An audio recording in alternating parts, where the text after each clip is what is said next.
What's up, y'all? I'm Scott from Stringjoy Guitar Strings in Nashville, Tennessee. So, you say you want to change the gauge of strings on your guitar. You want to go from a set of 11s to a set of 16s or something like that. Or maybe you just want to go from a set of 9s to a set of 10s or anything like that. Well, when you go from a lighter gauge set of strings to a heavier gauge set of strings, there's a few things that come up with your guitar that you want to keep an eye on.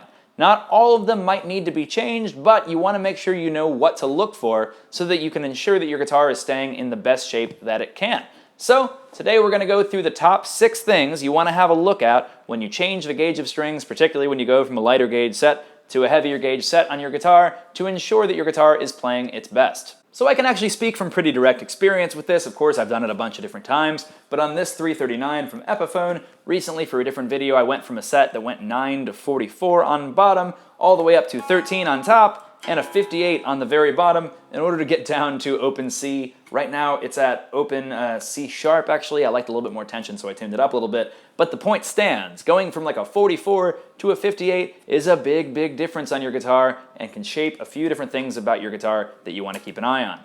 Alright, so thing number 1 is the nut of your guitar. In most cases, if this is really going to matter quite a bit, it'll be pretty obvious when you're first putting on your new set of strings. If those strings don't fit properly into the nut slot on your guitar, you're going to want to widen that. A tech can do this pretty easily, but it's also pretty easy to do yourself with some really, really high grit sandpaper. But beyond that, if you notice that when you're tuning your guitar, you're getting that thing where your string will kind of stick, where you're turning your tuning peg and the guitar is not really changing in pitch until all of a sudden there's a pop and a big change in pitch, that usually means that your nut slots are a little bit too tight for whatever gauge you're using. So keep an eye out for those things. If those are the case, take it to a tech or get some sandpaper and widen your nut slots just a little bit yourself. Thing number 2 is your action. Fortunately for me, I actually like higher action, which is pretty handy considering the fact that I am always changing around guitar string gauges in order to demo different sets and things like that. So it's easy for me, but if you're very serious about your action or if you just want to make sure your guitar is being kept in good shape,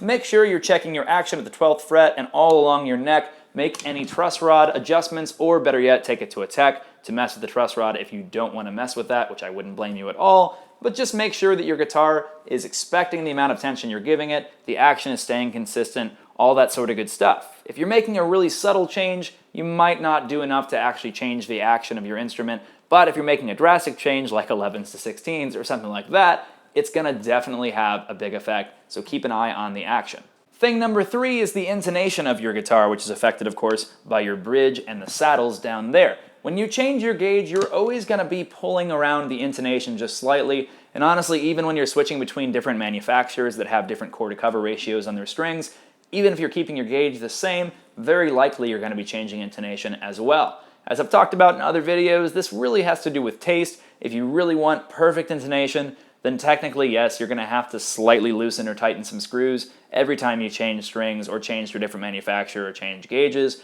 But if you're a little bit less demanding when it comes to your intonation, you can generally get away with small changes, even up to like 10s to 11s or things like that, without it throwing things way off, assuming it was set up pretty well in the first place. So again, this just depends on how much of a stickler you are for your intonation. If you really, really want it perfect, then always make sure you're regularly dialing things in at your bridge to get it perfect. And of course, if you're making a huge jump, if you're going from like a standard set of 11s to Nashville tuning or something crazy like that, you're definitely going to need to change your intonation in order to ensure that your guitar is playing properly.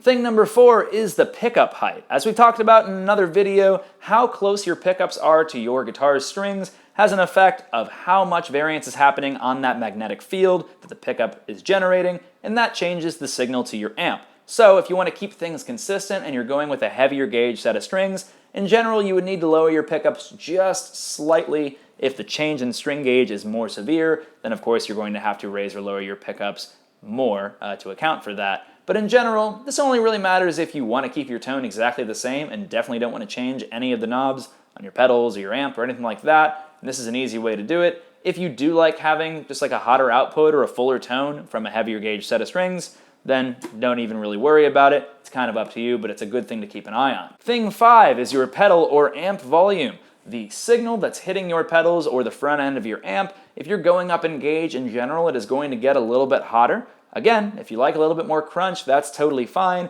but if you want to keep everything exactly the same, you're going to need to notch down your gain just a touch. We're talking about very minute changes here, But again, if you want to keep everything just right, just perfect the way it was, only have some fatter strings on there, you're going to need to change those just a little bit. Thing 6, which is our very final thing to keep an eye on when you change the gauge of strings that you have on your guitar, is the EQ on your amp typically, but also the tone knob on any pedals that have a tone stack on them. In general, when you go with heavier gauge strings, you're going to get a meatier tone out of your guitar, you're going to get a little bit more bottom end, so if you want to keep everything the same, I would just notch down that EQ a little bit, take a little bit of the bass out of it. Or, if you love a crazy boomy signal, don't mess with it, or even boost it, and just make it as crazy fat as you possibly can. It's totally up to you, but do know that changing your strings is going to have an effect on your EQ, and you're going to probably want to keep an eye on your EQ settings in order to keep everything consistent.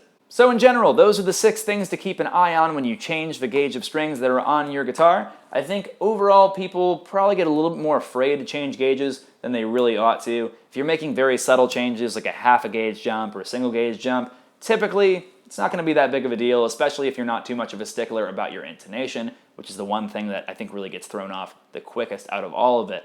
But overall, if you keep an eye on these 6 things, make sure nothing crazy is happening to your guitar, your neck isn't bowing, your action isn't getting way too high or way too low, you're going to be in good shape no matter what you're doing. So I hope this has been helpful. If there's anything I forgot or anything you've experienced when changing the gauges of strings on your guitar, let us know down in the comments, and be sure to subscribe to our channel and give this video a thumbs up if you enjoyed it.